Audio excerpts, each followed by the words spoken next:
This is a step-by-step guide on how I painted my daughter's binder as someone who's not artistic. I documented my process since I had a hard time finding a comprehensive guide. It starts with some graphite paper and some painter's tape. I then chose a photo to trace, and I went with a printable meant for coloring, but you could really choose any kind of picture. I chose Jigglypuff since it's my daughter's favorite and I wanted to make something special for her birthday.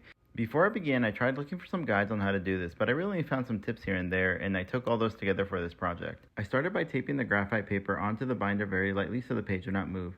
I then taped the picture to the binder. Again, this is very lightly to not transfer the graphite, and as you can see, I cut up the photo a little bit to move the musical notes to fit it perfectly on the binder. I also edited the Jigglypuff because I didn't want the microphone.